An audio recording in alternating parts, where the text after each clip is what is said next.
kind of response have you seen from your group since the loss on Saturday?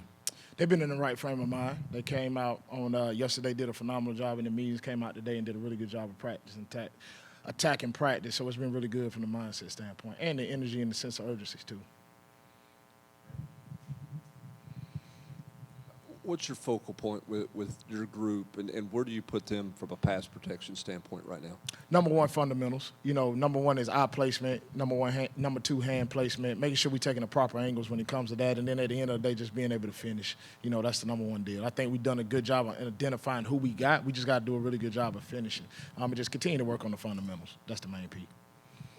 Coach, Dylan, the other night after the game, was pretty upfront, and he said he thought guys were lackadaisical last week. Just what does it say about him as a leader to say that immediately after the game, and how does he follow up on that? I think Dylan does a really good job of just leading, you know what I'm saying? And he's always going to do a really good job of making sure that he's hard on himself. I think that's the number one deal. So anytime he speaks on things, I think he's looking at himself, number one, and making sure he's doing everything that he can do because he want to lead by his actions, you know what I'm saying? So I think, number one, he takes it upon himself to be the leader of our room. He takes it upon himself to be the leader of his team and continue to push and drive. So, from that standpoint, I think he's always looking at himself internally, always trying to figure out ways that he can continue to improve and continue to get better as well.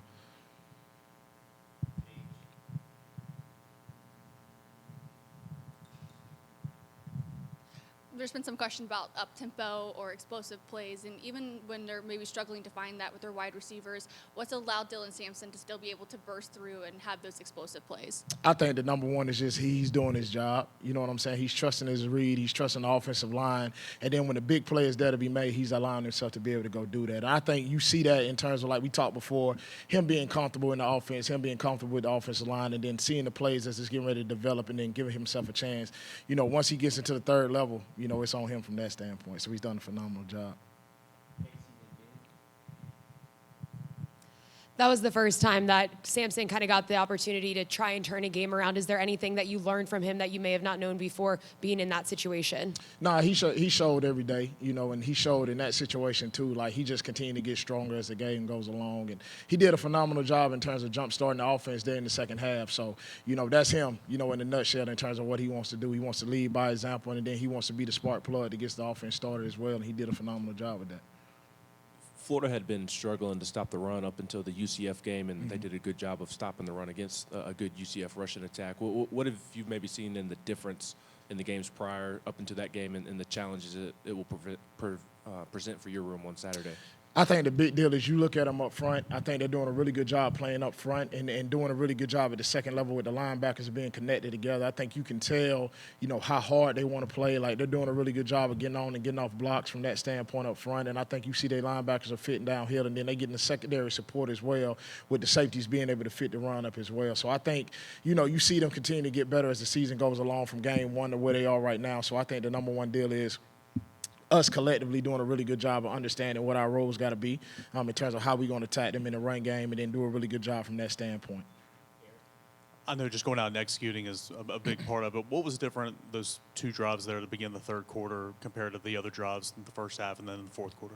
To be honest with you, I think that, collectively we just did a really good job of settling in. You know what I'm saying? We got our adjustments that we needed to make at halftime, which was really good. And I think we just came out collectively and just everybody was settled, everybody was executing at a high level, and then that you saw it, you know what I'm saying, from an execution standpoint. As long as we all on the money, that's when the big plays are coming. And really, to be honest with you, the big plays come because of the execution, because we're just doing our routine plays. Now we're doing them at a really, really good clip, and then boom, there's the explosive play that happens.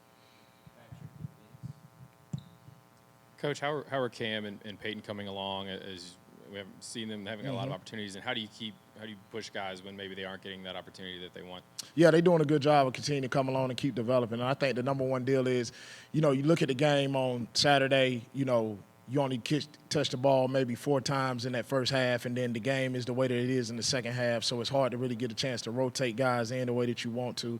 But they've done a good job attacking it, in terms of coming in the meet room, coming in practice, always staying ready because you never know when your number is called, so they've done a really good job of being positive from that standpoint.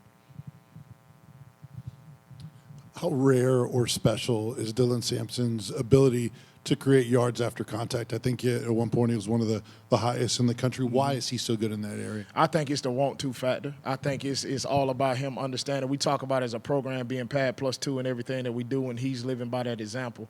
And he's doing a really good job in terms of, okay, if nothing is there, let me drive forward and let me get 2 yards. And then at the end of the play, we talk about finishing all the time because you're getting judged off how many yards that you're gaining off the contact, whether that's me having to run through a defender or me making a defender miss. And I think it's the want to factor of it that, hey, I'm going to drain this for every single yard that I can get and put us in a critical situation offensively to where we're in a manageable down and distance. So I think that portion of it is just a want-to factor for him. Drew, I'm sure as a coach you want your players to sit there and attack every day the same anyway, but you played this game too. When you have a loss, but then the next week you've got a big rival coming up or you got a big game, is that something that can help guys flip the switch a little quicker and move on and not play that Arkansas game twice? Yeah, I think in the mindset, you kind of got to look at it as a situation in life too, that sometimes you're going to have off days. You know what I'm saying? And we talk about in our room every day that, we have off days, we don't have bad days. Bad days is, people that's got stage 4 cancer that's in there fighting for their life. We got an off day. Okay, so now you got an off day, what are you going to do the next day to make it better? The number one deal is let's do a phenomenal job of learning from that situation that we just went through. So now understanding, flush it, let's go on to the next page, and now let's get ready to go attack this next week. So I think we've done a really good job from that standpoint and mindset too. How would you assess where Deshaun is at coming out of the Arkansas game? Had a couple of nice runs, but I believe you also had a mishap in pass pro as well. What's your message and what do you like about where he's at right now? Man, I like where Deshaun is at right now because he does a phenomenal job in terms of, learning from his experiences. The one situation there in the pass pro, now he goes inside to try to cut a defender. You can't cut, guys that's not rushing hard. So the main teaching point is that just make sure we do a really good job of staying up. But I love where he's at right now in terms of his mentality. I think you see him each week continue to get better and better and better, and that's what you want to see happen. And his mindset hasn't changed whatsoever in terms of the way he prepares, the way he goes out here and attack practice, and he's done a really good job. Thank you. Awesome. Appreciate y'all.